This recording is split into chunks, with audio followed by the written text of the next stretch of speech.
ഇസ്രായേലിനെതിരെ ഇപ്പോൾ നടക്കുന്നത് അത്യന്തം രൂക്ഷമായ ആക്രമണങ്ങൾ ആണെന്നാണ് പുറത്തുവരുന്ന റിപ്പോർട്ടുകളെല്ലാം വ്യക്തമാക്കുന്നത്. അക്ഷരാർത്ഥത്തിൽ ഇസ്രായേൽ ഇപ്പോൾ വളഞ്ഞിട്ട് ആക്രമിക്കപ്പെടുന്ന ഒരു സാഹചര്യത്തിലൂടെയാണ് കടന്നു പോകുന്നത്. ഒരു ഭാഗത്ത് ഗാസയിൽ ഹമാസിന്റെ പ്രത്യാക്രമണം, അതേസമയം തന്നെ മറ്റൊരു ഭാഗത്ത് ഹിസ്ബുള്ളയുടെയും രൂക്ഷമായ ആക്രമണം, മറ്റൊരു ഭാഗത്ത് ഹൂത്തികളാവട്ടെ മറ്റൊരു കപ്പലിന് നേരെ കൂടി ആക്രമണം നടത്തിയിരിക്കുന്നു. യഹ്യ സിൻവാർ ഹമാസിന്റെ ചുമതല ഏറ്റെടുത്തതോടെ ഗാസയിൽ ഇസ്രയേലിനെതിരെ കടുത്ത ആക്രമണമാണ് ഇപ്പോൾ ഹമാസ് നടത്തിക്കൊണ്ടിരിക്കുന്നത്. മുൻപ് നമ്മൾ ഹമാസ് തന്നെ പുറത്തുവിട്ടിരുന്ന ദൃശ്യങ്ങൾ കണ്ടതാണ്. ഇസ്രയേൽ സൈനികരെ വധിക്കുന്നതും ഇസ്രയേൽ ടാങ്കുകൾ വെടിക്കോപ്പ് ഉപയോഗിച്ച് തകർക്കുന്നതുമെല്ലാം ആ ദൃശ്യങ്ങളിലൂടെ ഹമാസ് പുറത്തുവിട്ടിരുന്നു. ഈ ഒളിപ്പോര് യുദ്ധം ഇപ്പോൾ കൂടുതൽ അത്യന്തം രൂക്ഷമാക്കിയിരിക്കുകയാണ് ഹമാസ് എന്നാണ് പുറത്തുവരുന്ന വാർത്തകളിലൂടെ വ്യക്തമാകുന്നത്. ഗാസയിൽ ഇസ്രായേൽ സൈന്യം ക്യാമ്പ് ചെയ്യുന്ന കെട്ടിടങ്ങൾക്ക് നേരെ റോക്കറ്റുകളും മിസൈലുകളും അയച്ച് ഇസ്രായേൽ സൈന്യത്തെ ഓടിക്കുകയാണ് അവർ. അതേസമയം ഹിസ്ബുള്ള അവരുടെ ആയുധപ്പുരയുടെ ദൃശ്യങ്ങളും ഈ അടുത്ത സമയത്ത് പങ്കുവച്ചിരുന്നു. ഹമാസിനേക്കാൾ വലിയ തുരങ്ക ശൃംഖല ഹിസ്ബുള്ളക്ക് ഉണ്ടെന്ന വിവരവും പുറത്തു വന്നു. ഇതോടെ ഇസ്രായേൽ പതറുന്ന കാഴ്ചയാണ് കാണുന്നത്. തുടർന്നാണ് അമേരിക്കയുടെ നേതൃത്വത്തിൽ വെടിനിർത്തൽ ചർച്ചകൾ പോലും നടക്കുന്നത്. എന്നാൽ ആ ചർച്ചയിൽ നിന്നും ഹമാസ് പിന്മാറിയതോടെ എങ്ങനെയെങ്കിലും ഒരു ഇടവേള എടുക്കുവാനുള്ള ഇസ്രായേലിന്റെ ആഗ്രഹം അവിടം തകർന്നടിയുന്നതാണ് കണ്ടത്. ഇതിനിടെ ഇസ്രയേലിന്റെ ഷെല്ലാക്രമണം ലക്ഷ്യം തെറ്റി ഇസ്രയേൽ സൈനികർ ക്യാമ്പ് ചെയ്ത കെട്ടിടത്തിൽ പതിച്ച് ഒരു ഇസ്രയേൽ സൈനികൻ കൊല്ലപ്പെടുകയും നിരവധി സൈനികർക്ക് പരിക്കേൽക്കുകയും ചെയ്ത സാഹചര്യം കൂടി ഉണ്ടായി. ഇത് ഇസ്രയേൽ സൈന്യത്തിലെ വിവിധ ട്രൂപ്പുകൾ തമ്മിൽ വലിയ ഭിന്നതയ്ക്ക് ഇടയാക്കുകയും ചെയ്തിട്ടുണ്ട് എന്നാണ് പുറത്തു വരുന്ന റിപ്പോർട്ട്. ഭിന്നത മറനീക്കി പുറത്തു വരികയും വാർത്തയാവുകയും ചെയ്തതോടെ ഇവരെ അനുനയിപ്പിക്കാനുള്ള ശ്രമങ്ങളിലാണ് സൈനിക തലവന്മാർ. നിരന്തരമായതും തുടർച്ചയായതുമായ സൈനിക ഓപ്പറേഷൻ സൈനികരെ ശാരീരികവും മാനസികവുമായി തളർത്തിയിട്ടുണ്ട് എന്നാണ് ഇസ്രയേൽ സൈനികർ വ്യക്തമാക്കുന്നത്. ഒരു ഇടവേളയ്ക്ക് വെടിനിർത്തൽ ആവശ്യമായിരുന്നു ഇസ്രയേൽ സൈന്യത്തിന്. എന്നാൽ നെതന്യാഹുവിന്റെ പിടിവാശി സൈന്യത്തെ തകർക്കുന്ന രീതിയിലേക്ക് പോയി.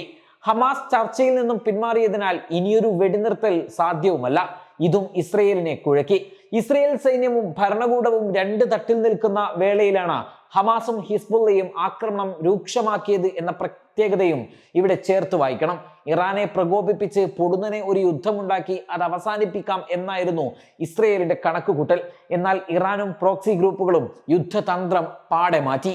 ഇസ്രയേലിനെ ഇരിക്കപ്പുറതി ഇല്ലാത്ത ഒരു സാഹചര്യം അവർ സൃഷ്ടിച്ചു. അതുവഴി ഇസ്രയേലിനെ നിരന്തരം അസ്വസ്ഥരാക്കി. അതുവഴി തങ്ങൾ കരുതി വെച്ച സന്ദർഭം ഉപയോഗിക്കുക എന്നതാണ് ആ തന്ത്രം. അവരിപ്പോൾ ആ തന്ത്രം പയറ്റിക്കൊണ്ടിരിക്കുകയാണ്. ഇപ്പോൾ പുറത്തു വന്നൊരു വാർത്തയിൽ ഹിസ്ബുള്ളയുടെ റോക്കറ്റ് ആക്രമണത്തിൽ ഇസ്രയേലിന്റെ വ്യോമ പ്രതിരോധ സംവിധാനം തകർന്നു എന്നാണ് പുറത്തു വന്ന റിപ്പോർട്ടുകൾ വ്യക്തമാക്കുന്നത്. ഇതോടകം തന്നെ ഹിസ്ബുള്ള 100ഓളം റോക്കറ്റുകളും മിസൈലുകളും ഇസ്രയേലിന് നേരെ കഴിഞ്ഞ ദിവസം തൊടുത്തുവിട്ടിട്ടുണ്ട് എന്നും വ്യക്തമാണ്. ഈ ആക്രമണത്തെ തുടർന്ന് ഇസ്രയേലിന്റെ ലെബനാൻ അതിർത്തി പ്രദേശത്ത് കഴിയുകയായിരുന്ന 80,000-ഓളം ഇസ്രയേലി പൗരന്മാർ വീടഴിഞ്ഞ് അഭയാർത്ഥികളായി പോയെന്നും റിപ്പോർട്ടുകളിൽ പറയുന്നുണ്ട്. ആക്രമണത്തിൽ ഇസ്രയേലികളുടെ വീടുകൾ അഗ്നിക്കിരയാകുന്ന ദൃശ്യങ്ങൾ ഇസ്രയേൽ മാധ്യമങ്ങൾ തന്നെ പുറത്തുവിട്ടിട്ടുമുണ്ട്. അതേസമയം ഹിസ്ബുള്ളക്ക് ഹമാസിനുള്ളതിനേക്കാൾ ശക്തമായ കിലോമീറ്ററുകളോളം നീണ്ടു നിൽക്കുന്ന തുരങ്കങ്ങൾ ഉണ്ടെന്ന വാർത്തയും ഇസ്രയേലിനെ ഞെട്ടിച്ചിരിക്കുകയാണ്. തുരങ്കങ്ങളിലൂടെ ആയുധങ്ങളുമായി പോകുന്ന ട്രക്കുകളുടെ വീഡിയോ ഹിസ്ബുള്ള തന്നെ കഴിഞ്ഞ ദിവസം പുറത്തുവിട്ടതോടെ ഇസ്രയേൽ ഇനി എന്ത് എന്ന ആകാംക്ഷയിൽ നിൽക്കുകയാണ്. ഈ തുരങ്കങ്ങൾ ഇസ്രയേലിനകത്ത് എത്തിയിട്ടുണ്ടോ എന്ന് പരിശോധിക്കാൻ കഴിയാത്ത അവസ്ഥയിലാണ് ഇസ്രയേൽ.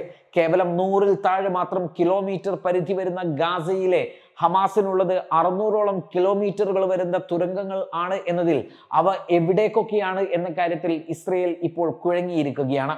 അതുവഴി ഇസ്രയേലിനുള്ളിൽ ഹമാസ് എത്തിയിരിക്കുകയാണെങ്കിൽ ഇസ്രയേലിന്റെ സുരക്ഷ വലിയ ഭീതിയിൽ ആണെന്ന തിരിച്ചറിവ് ഇസ്രയേലിനുണ്ട്. ഇതേ സാഹചര്യം ഹിസ്ബുള്ളയും സൃഷ്ടിച്ചിട്ടുണ്ടെങ്കിൽ അത് ഇസ്രയേലിന് തടുക്കാൻ കഴിയാത്ത അപകടം ഉണ്ടാക്കുമെന്നും അവർ തിരിച്ചറിഞ്ഞിട്ടുണ്ട്.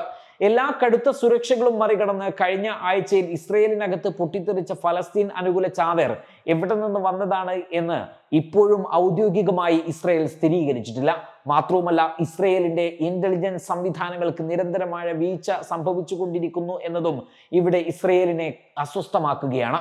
സൈന്യവും ഭരണകൂടവും തമ്മിലുള്ള അസ്വാരസ്യങ്ങൾ വേറെയും, ഒന്ന് വിശ്രമിക്കാൻ ഇടം കിട്ടേണ്ടിടത്ത് കൂടുതൽ സമയം ജോലി ചെയ്യേണ്ടി വരുന്ന സൈനിക വിഭാഗങ്ങളിൽ ഉണ്ടാക്കുന്ന സമ്മർദ്ദങ്ങൾ വേറെയും. ഈ അവസരമാണ് ഹമാസും ഹിസ്ബുള്ളയും കാത്തിരുന്നത്. ഇനി എന്താണ് ഇറാന്റെ പ്ലാൻ എന്ന് ഇറാൻ വെളിപ്പെടുത്താത്ത സാഹചര്യവും ഇസ്രയേലിനെ കുഴക്കുകയാണ്. ഈ പ്രശ്നങ്ങളാണ് ഇപ്പോൾ ഇസ്രയേലിനെ അലട്ടുന്നതും ഇസ്രയേൽ അനുഭവിച്ചു കൊണ്ടിരിക്കുന്നതും. Waytonikah.com, the exclusive Muslim matrimonial site.